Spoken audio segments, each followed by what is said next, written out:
Toyota claims that the 2025 4Runner gets between 19 and 25 miles per gallon, but is that actually realistic? Today I'm putting the brand new 2025 4Runner to the test. I'm looking at highway driving, city driving, and even some off-road to see what kind of fuel economy you can actually expect.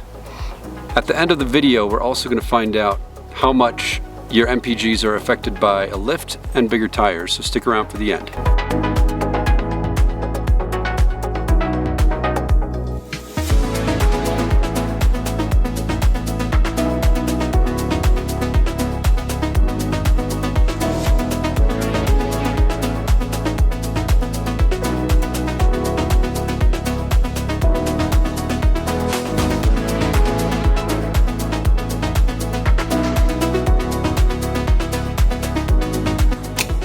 Now before we start, let's take a look at what we're working with.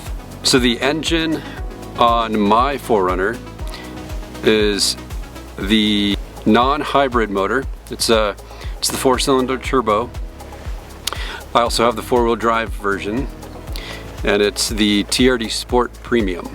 And keep in mind that adding bigger tires, a lift, roof racks, all of that affects your MPGs. This test was done with TRD Sport Premium with a 2.5 inch lift in the front, 0.75 inch lift in the rear, and 33 inch tires.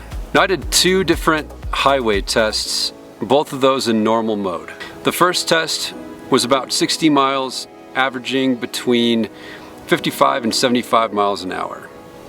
I used cruise control about 40% of the time, and it also included about 3,000 feet of elevation gain and loss. The trip down was almost all downhill, while the trip back was almost all uphill. And the second trip was about 70 miles at about 65 miles an hour. This trip had about 2,000 feet of elevation gain and loss. Now on the first trip with 3,000 feet of elevation gain, I got 23.3 miles per gallon in normal mode. On the second trip, I averaged 23.5 miles per gallon, so not a lot of difference between the two. And it's not quite as high as Toyota's estimated highway rating of 25 miles per gallon. For the city driving test, I just did a loop around town with plenty of stop signs and stopping and starting. My speed was between 15 and 30 miles per hour. The city miles per gallon came out to 15.6. which is quite a bit lower than the 19 that Toyota claims. I have the gas version, and one thing I noticed, man, is just how much the turbo adds to the efficiency of the engine. If you're thinking about getting one of these vehicles, the turbo really adds a lot. Or if you're someone who's skeptical coming from the previous generation, I know I was, having the V6 in my 2019, man, the 4-cylinder turbo really it feels like a completely different engine. I mean, it obviously is, but it feels so much more responsive and it has so much more power. It feels like it has so much more power than the V6 did. The turbo really helps the 4Runner acceleration a lot, and I know a lot of people really enjoy the way it sounds as well. I'm sure nobody's going to be surprised by the results. Well, that's not true. You might be surprised by the results. What's not surprising is that the 4Runner is still not super efficient when it comes to miles per gallon.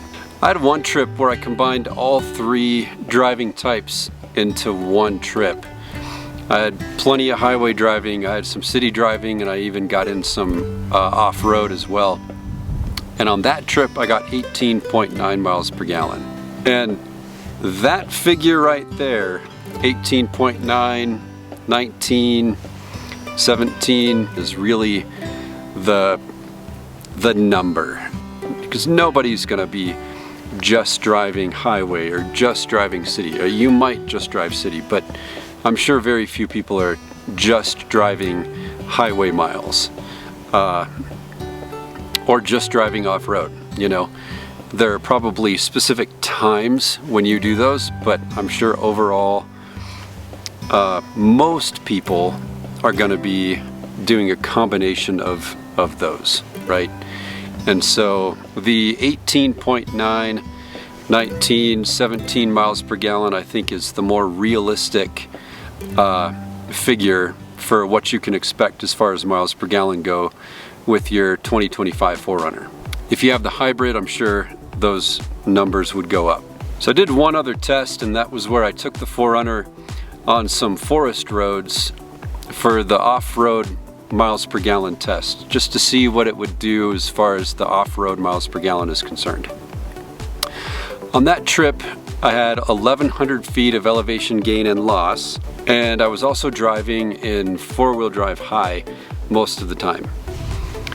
I was expecting this to be the lowest miles per gallon of this whole adventure, and surprisingly I got 23.2 miles per gallon. I'm not entirely sure how that happened, but I'm very shocked that in four-wheel you can end up with over 20 miles per gallon. Now, I mentioned at the beginning of the video I would tie this back into how much does a lift and bigger tires affect your miles per gallon. The lift that I have is the Westcott Designs lift. It's a 2.5 inch lift in the front and 0.75 inches in the back. These are not actual representations. The tires that I have are 275 60 R20 Falcon Wild Peak AT4Ws. You get all that correctly. It's a fantastic tire. It comes out to about a 33 inch tire. I live in the mountains, and it's important for me to have snow tires, and I also enjoy taking my 4Runner off-road, especially in the summer. And so having a meatier tire for off-roading is something that is also important to me. And I had these tires on my previous gen, on my 2019, and they were absolutely fantastic. So I'm gonna continue sticking with these for the foreseeable future. But prior to having the lift and the bigger tires, the highest miles per gallon that I saw was 26, and it was strictly highway miles. I was driving from Arizona back to Colorado, and we were 100% highway miles. And that trip we got 26 miles per gallon with no lift and just the stock size tires. When I was driving around the city, just city driving, before I had a lift and bigger tires, I averaged about 20.5 miles per gallon. So if you put on a lift and bigger tires, you can expect your miles per gallon to drop. They just will. But is the trade-off worth it? Absolutely. In my opinion, 4Runners should have come like this from the factory. They should have come lifted, and they should have come with bigger tires. So I feel obligated to make those changes myself. So, is the 2025 Toyota 4Runner fuel efficient? If you're coming from a truck or an older 4Runner, then yes, you will see some improvements. But if you're coming from a crossover, this is probably going to feel pretty thirsty. But obviously, the 4Runner is about capability first, efficiency second. If you're thinking about buying a 2025 4Runner, or you currently own one, and you have questions about it or questions about the miles per gallon, hit me up in the comments. If this video helped you in some way, please consider subscribing to my channel. I've got more 4Runner reviews and content coming out in the near future, including more real-world tests. In fact, the next video I'm going to be doing is revealing the difference between eco versus sport versus normal mode in all of these driving settings. So keep an eye out for that video. Thanks again for watching. I'll see you in the next one.